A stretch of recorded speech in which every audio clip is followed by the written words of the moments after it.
What's up, YouTube? How's everything going? I just I know we got a lot going on with the Kyrie incident, and then you have Kanye. That's got an asterisk next to it, and the former coach of the Boston Celtics, Ime Udoka. I think I'm pronouncing his name right. I may have mispronounced that, but it's great that now that black people are getting on code and actually stand up. I think this is something we should have did for Colin Kaepernick when he went through his incident. Now with Kyrie, you seeing a better understanding.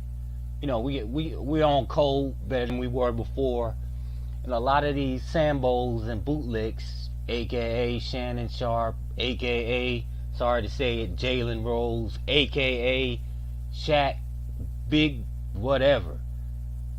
But there's also another part. We looking at this black and brown coalition. And on the screen here, we got a brother. This has been sitting in my archives for a minute. This brother goes by a voice of reason at the woke 2020s. And he says America will be better off if non-FBAs quickly replace FBAs in the next few decades. Okay. Now let's unpack this for a minute. Number one, why are you even worried about it? And the reason why I ask that is if you look at his Twitter handle there, Voice of Reason, he's got a flag of Great Britain. Flag of Great Britain.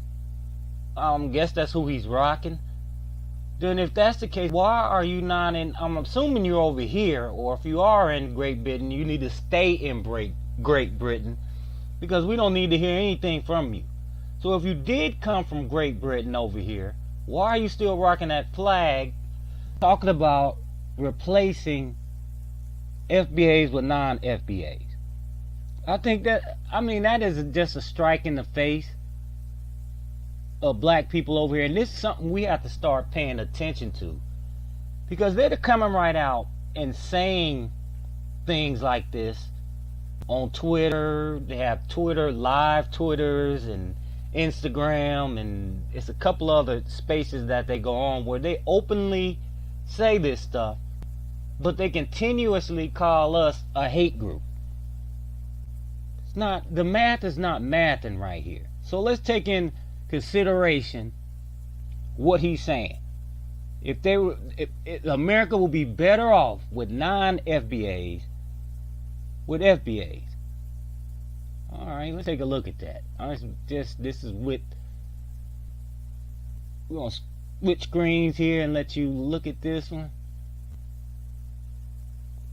But the shark bite this watermelon. Approach your victim.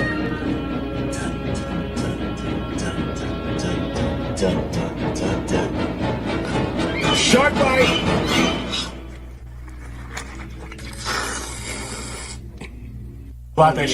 Yeah, we'll be a lot better off with this dude running around.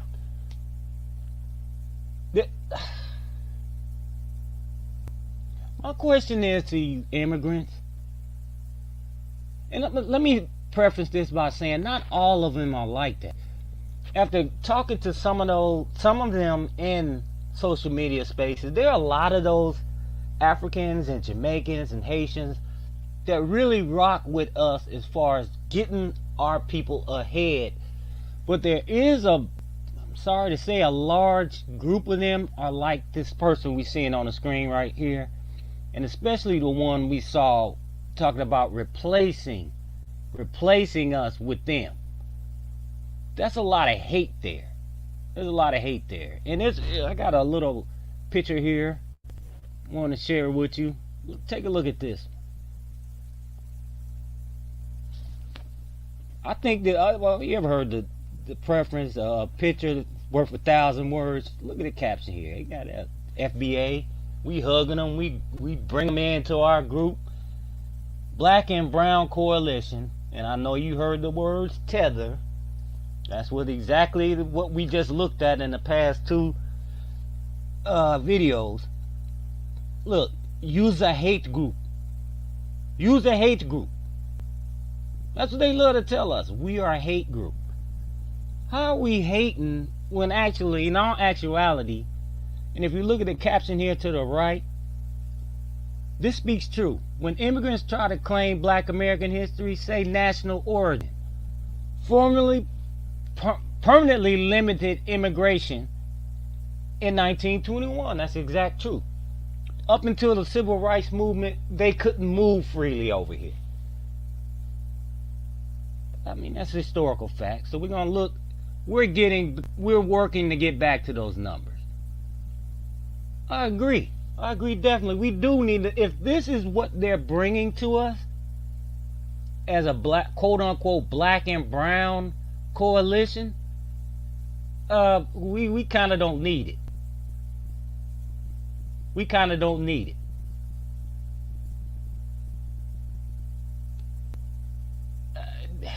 This is outrageous. I got one more thing I wanted to share with you. Well, a couple more things.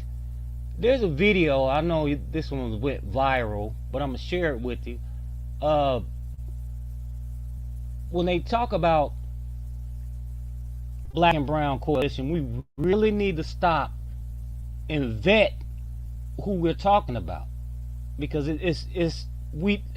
you can look across social media and see there's some discrepancies in here as far as who's with us and who is just not down with what we're talking about or what we're trying to accomplish. They're doing the exact opposite. The exact opposite. I don't know the bare roots of why they act like this toward us. I don't know. I guess you have to have a sit down, in-depth conversation with them. I've heard different rumors and I've heard different people come up with different analogies on what the problem is, but I can't put my finger on it. But they say we're a hate group, but I want you to listen to this. African American down there, a block away from where I used to live at, and that's the guy who knows the meaning of bang. That's what I'm talking about. Yo, look, man, I'm an immigrant, and what you black bitches did to me that work in the offices of African American politicians, I will have none of you black nigga bitches console me in any way, shape, or fucking fashion, because I'm a soldier, see? Until I fucking conquer you. And you're laying at my feet, kissing that shit. I will not allow you to console me until I have conquered you. Okay, yeah. There's your Black-Brown coalition right there. He just said he's an immigrant. For whatever reason, he had a problem with some black people at a black politician's office, so he chose to go with another immigrant, and he doesn't look to be African American or black. I'm gonna say it's Hispanic. I'm not sure of it, but you just heard what he said. But we are the hate group. We're the hate group. We definitely don't. We don't look for any. We don't look to help any kind of immigrants. We got a problem with them. It's amazing. But I do have something else I want to share with you. And let's get ready to see if I can cue it up. Sorry about the last miscue. But I thought this was interesting when I looked at it. We're gonna see here. We can get it. All right, I'm gonna share this one with you. Take a listen to this. The number of black immigrants in the United States has risen by 30%, and their economic contributions have also climbed, now in the billions, according to a new report called The Power of the Pause. Africa 54's Ayen Dengbyor spoke with Andrew Lim, the director of the quantitative research at the New York-based New American Economy, who says this group of immigrants is becoming increasingly influential. There has been a 30% rise in the number of black immigrants who have arrived in the U.S. since 2010, and their economic contributions is in the billions, as is their contributions to the U.S. tax system. Why do these figures matter? And so just in 2018, we already saw that Black immigrant households earned a total of $133.6 billion. And that allowed them to pay a significant amount in taxes as well. So you think about $22.8 million in federal income taxes, but also $13.2 billion in state and local taxes. And so if you actually think about their income minus the taxes that they pay, that still leaves them with a consumer power that's equal to $97.6 billion. So not an insignificant amount at all. You know, Andrew, as a journalist, Let me stop it right there. A very, very unique dynamic here. She's about to tell on herself here in a few seconds, but we also had the Asian guy come in, and he's going to co-sign what she's saying. He did say maybe the $90 billion contribution. I think he needs to go back and also put in that African Americans contribute over $1 trillion. So they're giving about 1/10 of the total contribution over here. But let's continue. I don't like to inject myself in stories, but as a Black I immigrant doubt that, myself, but go I ahead. know the challenges that my family had trying to get to school, trying to learn English, trying to pay for school, trying to get jobs, knowing the challenges that Black immigrants face. Why do you think? Just one quick question. Why? Listen to, she wants to separate herself from just being black. She has to add Black immigrants. Like none of us over here went through those struggles before her or her family got here. I just want to keep that in mind. They love to do that until they get pulled over, till one of them get the gun down. All of a sudden, we all black people. Let's continue. Think these numbers continue to be so significant?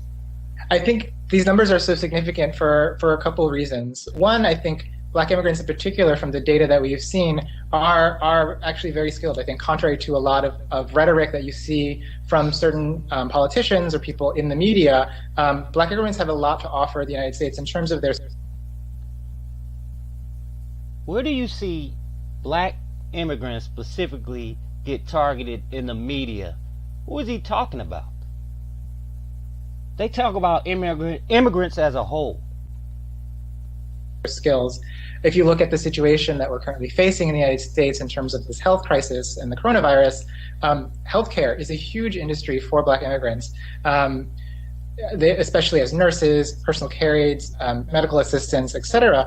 Almost 3 out of 10 Black immigrant workers, that's more than 750,000 people, are working in the healthcare sector. So that's one way, their skills and their propensity to working in healthcare is one way that they're positively impacting the United States.